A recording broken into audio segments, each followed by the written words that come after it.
The Mirror Giftrian was a human trader, known on many small planets for his simple smile and fair deals. He came to this hidden village deep inside a thick jungle on planet Karu, because he heard they had rare spices and woven cloth. The village people were not like other aliens he met. They were tall, thin, and always covered their faces with soft cloth masks. They called themselves the Era. When Ryan landed his small ship near the river, the village guards watched him with wide eyes but did not stop him. He opened his bags and showed them salt, dry meat, warm blankets, and one thing nobody asked for, a simple hand mirror, while villagers gathered around his things. Ryan noticed a girl sitting alone under a big tree. She was smaller than the others, with bright green eyes that peeked out from her mask. Her name was Erika, but Ryan did not know it yet. He just saw she was curious, but too shy to come closer. Ryan picked up the mirror and slowly walked to her. He bent down and smiled. "Hello there. Want to see this?" he said softly. Erika looked at the mirror in his hand, then at his face. She did not speak, but her eyes were full of questions. "It shows your face. Like water, but clearer," Ryan said, moving the mirror closer. Ika touched the mirror carefully. Her thin fingers trembled. Slowly, she pulled down her mask just a little. Her reflection appeared, soft skin, green eyes, and marks like tiny flowers on her cheeks. For a moment, she forgot to breathe. She had never seen her own face. She did not know she looked so beautiful. But then, a sharp cry broke the quiet moment. An old woman, with bones hanging from her neck, screamed when she saw Erika's face in the mirror. Other villagers turned, their eyes wide with horror. A man dropped the bag of salt he was carrying. "Stop, cover it, cover her," the old woman shouted. Hands grabbed Erika, pulling her mask back over her face. Two strong men grabbed Ryan by his arms. His smile vanished. "What did I do? I only wanted to give her a gift." Ryan tried to explain, but no one listened. The villagers dragged him towards the center of the village, where a big stone circle lay under the open sky. Ika was pushed to her knees beside him. She looked at him, her eyes wet and scared. She tried to speak, but the old woman raised her stick and hit the ground. "You have broken our deepest rule.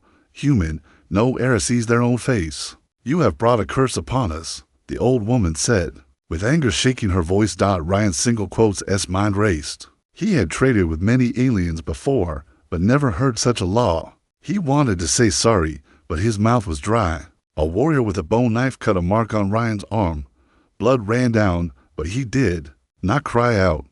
He looked at Erika. She looked away, ashamed but still worried for him.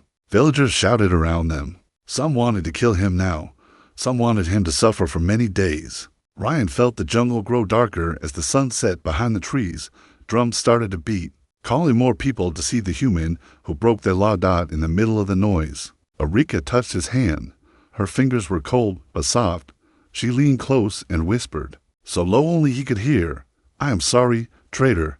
They will take your life for this. I will try to help you. Please wait for me." Before Ryan could answer, a warrior pulled her away. The drums grew louder. The old woman pointed at the sky and spoke words Ryan did not understand. Villagers repeated the words, louder and louder, until the night air shook with their voices. Ryan sat on the cold stone ground, hands tied behind his back. The mirror lay broken beside him, pieces reflecting bits of firelight and angry faces. He did not know if he would see another sunrise, but deep inside, he still hoped. Maybe, just maybe, the girl who saw her own face would find a way to save him.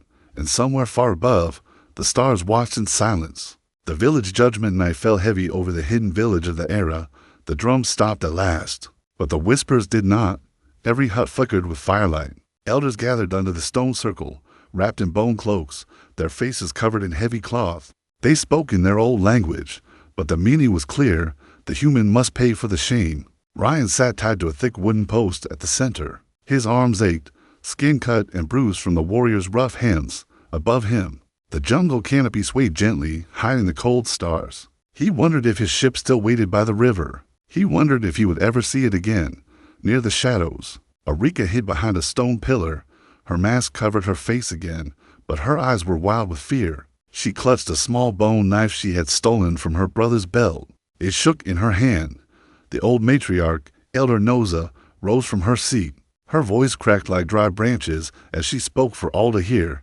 "Tonight, We judge the human traitor who gave a cursed gift. Because of him, shame covers our people. Because of him, a daughter looked upon her own face and invited evil spirits. Only blood can wash this. Villagers pounded their fists on the ground in agreement. Some spit at Ryan's feet. Young warriors showed their knives and swords, their eyes hungry for his fear. Ryan lifted his head slowly. Dirt and sweat covered his brow, but he forced a small smile. You blame me for kindness? He asked in a quiet voice. I gave her a mirror so she could smile at herself. You call that a curse? Gasps rose from the crowd. One warrior rushed forward, punching Ryan across the mouth. Blood dripped from his lip. The warrior snarled. Silence. Shamebringer. Elder Noza raised her stick, stopping the warrior from hitting again. She looked at Ryan with eyes black as the night sky. You do not understand. Human. Our law keeps our hearts pure. No error should be proud of the face. Pride calls demons. Beauty brings ruin. You have opened the door. Ryan laughed, a dry sound that made even the warrior step back. Then your door was always weak if one mirror could break it, he said. The villagers roared in anger. Elder Noza slammed her stick on the stone. The drum started again, slow and deep. She declared, at dawn, the human's blood will feed the sacred tree. The shame will die with him. Let this be known. Cries of approval filled the night. Some children hid behind mothers' legs, afraid of the old tales coming true. But no one argued with the elder as they dragged Ryan away to a dark hut to hold him till dawn. Erika pressed herself deeper into the shadows. Tears burned her eyes. She remembered the moment she saw herself, a secret wish hidden all her life. She never felt evil, only free, but now her people wanted death to cover her small happiness. She touched the bone knife again. Her heart pounded, hard in her chest. She knew what she had to do. Tonight, she must betray her clan. Tonight, she must free the human, even if it cost her everything.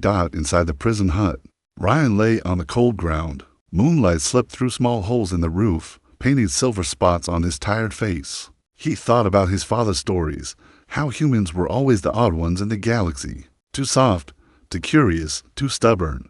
Now his kindness would be his death. A soft sound at the door made him turn his head. At first, he saw only darkness.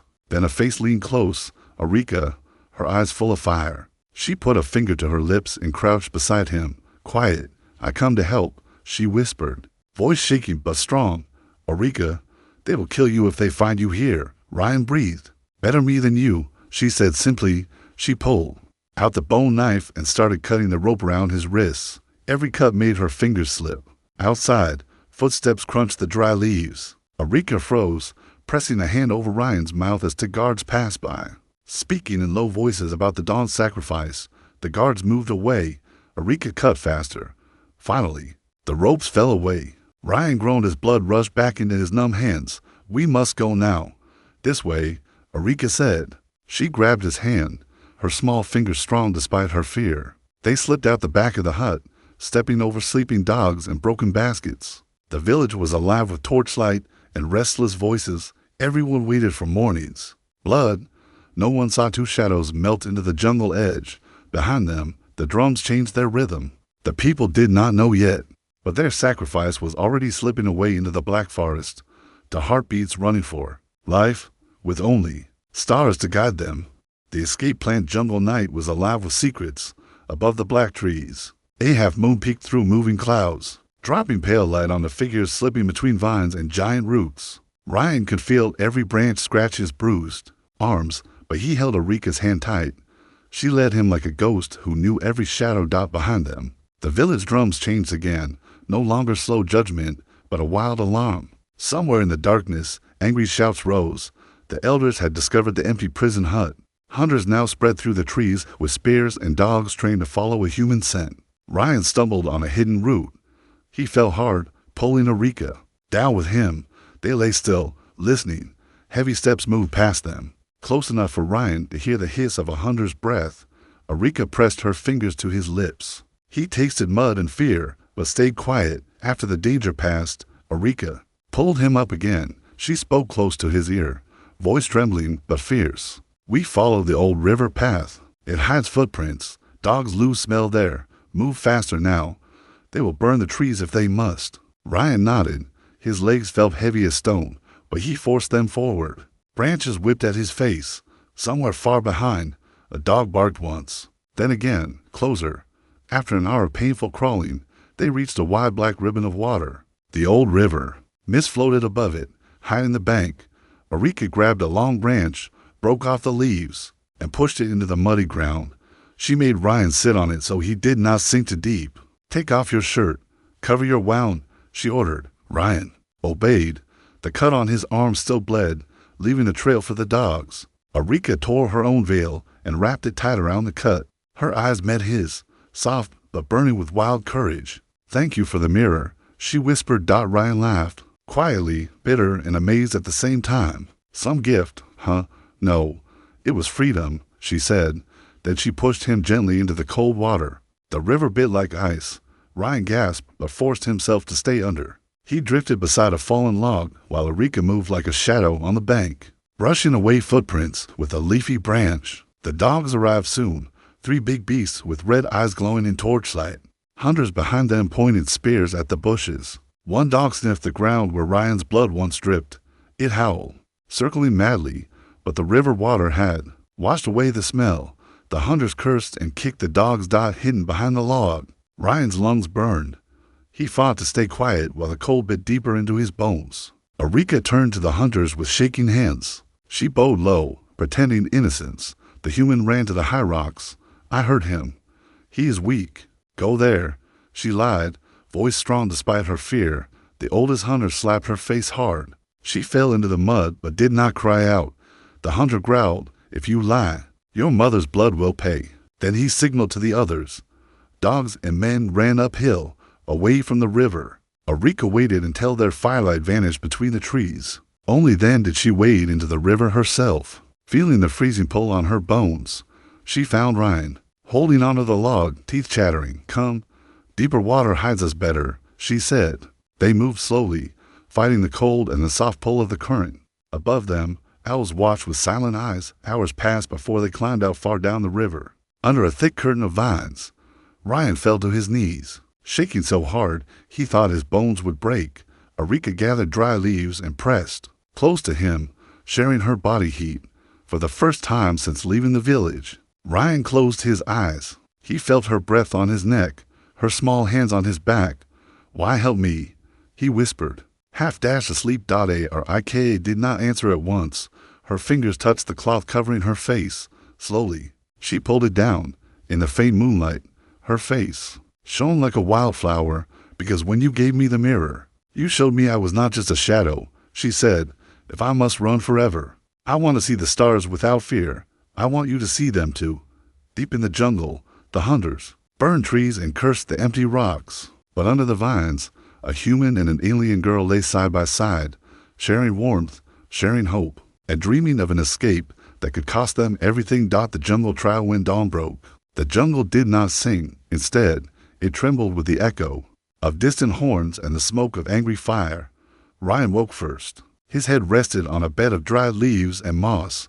Above him, green light danced as sunbeams pushed through old trees. Beside him, Eureka slept with her back pressed to his, breathing softly.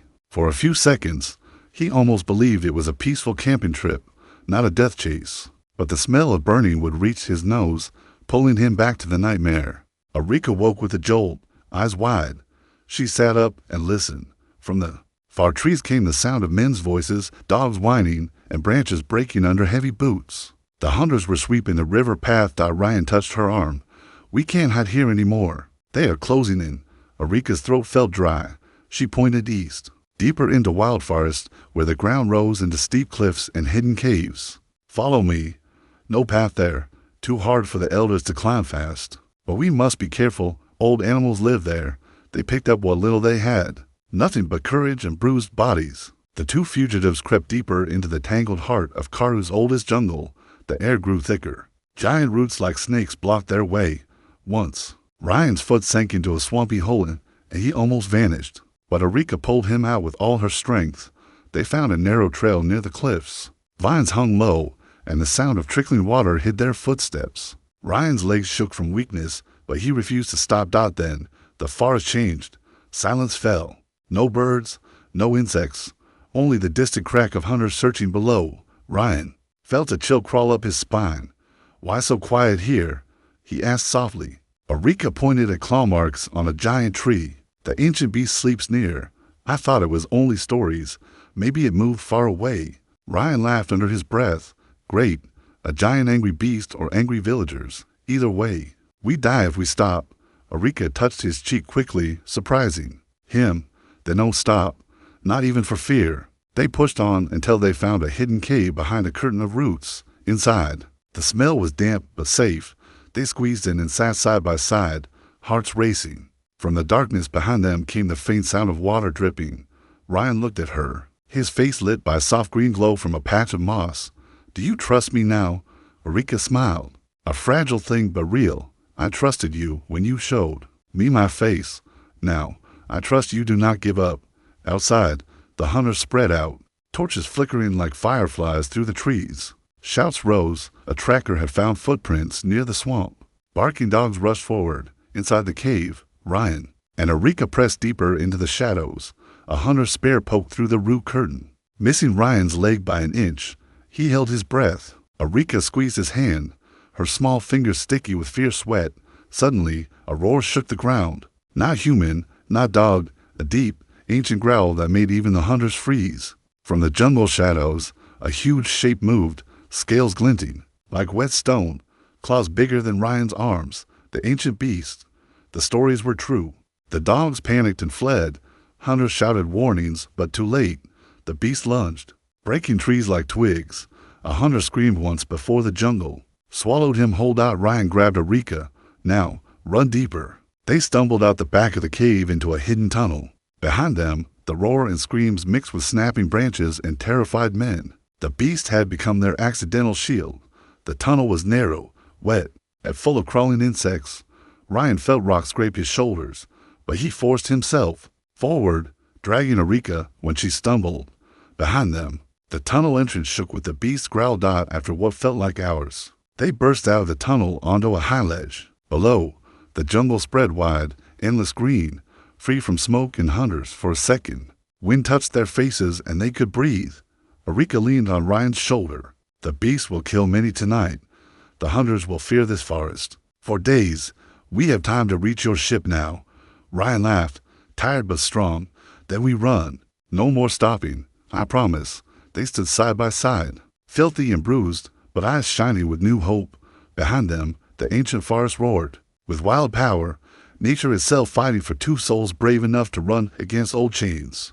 The hunters trapped from the high ledge. Ryan and Eureka saw a new path through the wild green maze below. The ancient beast's attack had thrown the hunters into chaos. Torches scattered, dogs fled, and the villagers feared to enter the beast's territory again. It was their one chance. The two fugitives climbed down carefully, holding onto vines and rocks. Every slip sent stones falling, but the roars behind them kept their fear sharp and their feet steady. When they reached the softer ground, dawn was already warming the jungle floor. Birds sang again, as if the forest wanted to forget the screams of men and beasts. Ryan felt dizzy from hunger. His wound burned under Eureka's cloth bandage. Eureka too was pale, eyes heavy, but she never let go of his hand. "The river bends ahead," she said between breaths. "From there, we follow the roots. They had us until your ship." Ryan nodded but could barely speak. His lips were cracked, and each step felt like dragging iron chains. Still, he forced a grin. "When we escape, first thing I do is cook you a real meal. Not roots and bugs." Eureka giggled softly, though fear danced in her eyes. "I would like to see your human food." They moved for hours, crawling under thorn bushes and wading through waist-deep swamps. Once, they found wild fruit and shared it in silence, juice dripping down their chins. It was the sweetest thing Ryan had tasted in days. But as the sun rose higher, so did their danger. The village elders had sent word to far hunting clans. Even though the main hunters feared the beast, fresh trackers now circled the outer forest. Their war drums called to each other through the trees, a cruel music that told Ryan and Eureka they were still prey. When they neared the river bend, Ryan stopped suddenly. He pushed Eureka behind a tree and whispered, "Listen." She held her breath. Faint but clear, she heard voices ahead, young, eager, and armed. They were not old village hunters, but restless youth hungry for glory. They laughed about the beast, bragged about spears sharp enough to kill a demon. "We can't pass here," Ryan mouthed. Erika's eyes darted around. Her gaze fell on a hidden gap between big tree roots leading underground. She pointed. Crawl. Quiet. It is a dry den for small animals. Leads under them. Without thinking, Ryan crawled at first. Mud smeared his face. Roots scratched his back. Erika pushed close behind, her breath warm on his neck. Above them, the young hunters kicked leaves and boasted how they would bring back the humans. Head to hang in the judgment circle. But as they crawled deeper, the small tunnel began to slope down sharply. The ground under Ryan's hand felt weak. He froze. Too late. The earth gave way with a low crack. Both he and Erika tumbled down into darkness. They landed hard on wet clay. Pain shot through Ryan's leg. Erika groaned, clutching her side. They lay tangled in a narrow pit about 10 feet deep. Sunlight streamed down in broken beams through the hole they made above. One young hunter peered in, laughing cruelly. Well, our little mousetrap worked better than we thought. The cursed girl and her human toy. Both caught like worms. Ryan tried to stand, but his leg buckled under him. Erika helped him sit against the wall. The hunters gathered at the edge, pointing spears down. One threw a rope noose, catching Erika's arm and pulling hard until she screamed. Ryan roared like an animal, grabbing the rope with both hands and pulling back. The young hunters laughed, enjoying his rage. You think you can fight. You break our law. You run. You kill our brothers with your beast. Now you beg. Tomorrow your blood drips for our tree. The shame will die with you. Erika's tears mixed with sweat and mud. She looked at Ryan, voice hoarse but burning with a new fire. I will not beg them, even if they cut me open. I will not beg. Ryan's eyes met hers. His hand touched her cheek, leaving a muddy print. Then we break their trap. One last time. Above them, the hunters tied vines across the pit, laughing and mocking the prisoners below. They promised to return at dawn with the elders to watch the slow killing. Night would be long and cold in the pit. As the hunters left, Erika pressed her forehead to Ryan's. Listen, I know one more secret. Under this clay, there are old roots, water tunnels. If we dig, maybe freedom hides under their chains. Ryan felt pain everywhere, but when he saw her fierce eyes in the dying light, he almost smiled. Then let's dig. Better to drown fighting than hang begging. The drums called far away. Above the pit, stars appeared one by one.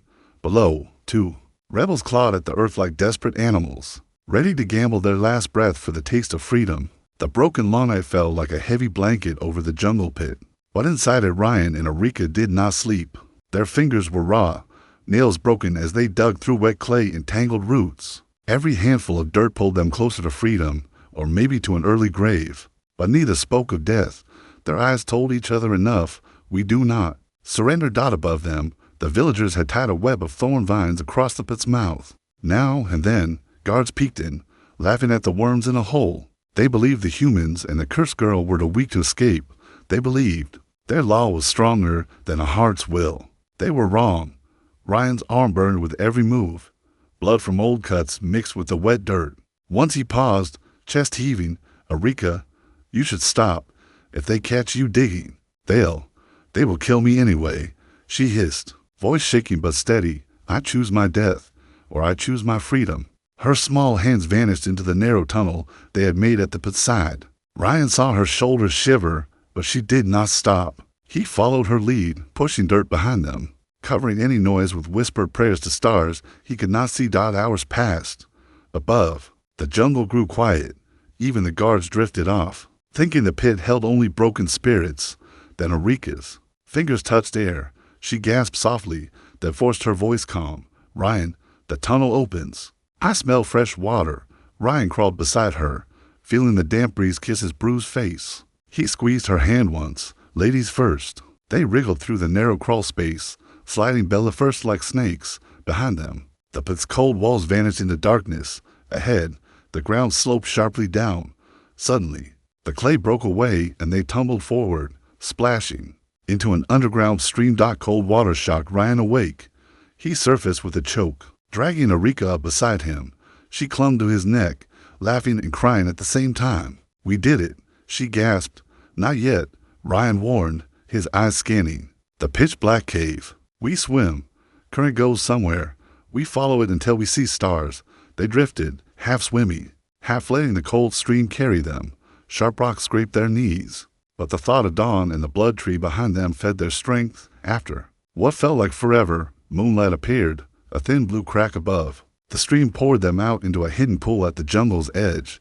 They crawled onto soft moss. Trembling but a live dot above them, a hill rose gently, and beyond it, Ryan's ship, hidden in a camouflaged grove. He could almost smell the engine, fuel waiting to roar again. But freedom was not alone. A single shout snapped the quiet. 2 hunters on patrol spotted the soaking fugitives crawling out of the pool. The older hunter blew a horn. Its call echoed through the jungle like a blade cutting sleep from every ear. Ryan grabbed Erika's hand and ran. Pain screamed in his bones, but he did not stop. Arrows zipped past, one grazing his shoulder. Erika darted ahead, pulling him behind trees, through thorns, always toward the promise of metal wings and star paths near the grove. For more hunters blocked the way, spears ready, faces hidden by bone masks. The leader lifted his weapon, pointing at Ryan's chest. "Stop, Shamebringer, your blood." He never finished. Ryan lunged first, grabbing the spear shaft, twisting it from the hunter's hands. The hunter slammed a fist into Ryan's ribs, but Ryan roared like a cornered beast. He smashed the hunter's head against a tree trunk. Erika screamed as another warrior grabbed her hair. She spun, driving her small knife into his thigh. He howled and fell. 2 hunters circled Ryan, blades flashing in moonlight. Ryan tasted blood on his tongue. He blocked one blade with the stolen spear, kicked the other in the stomach. All his muscles felt like fire, but fire kept him alive. Ika threw herself at the last hunter's back, clawing at his mask until he flung her down. He raised his sword, but froze. Erika lay under him, mask torn off, her bare face shining in the moonlight. For a heartbeat, the hunter trembled. "She is unmasked, cursed," he whispered, stepping back in fear. Ryan saw his chance. He rammed the spear straight through the hunter's chest. The man fell without a sound, panting. Ryan stumbled to Erika. He cupped her cheeks, wiping mud from her skin. "Can you run?" "I can fly," she said, voice cracked but laughing. Together they ran the final steps. Behind them, horns called the forest awake, but ahead the ship's ramp opened with a hiss of welcome. Ryan punched the launch code with bloody fingers. The engine hummed like a sleeping giant waking. As they collapsed inside, villagers poured into the grove, spears raised. A metal wall separated old chains from new hope now. Inside the cockpit, Ryan held Erika's hand as the ship rose through breaking branches and smoke.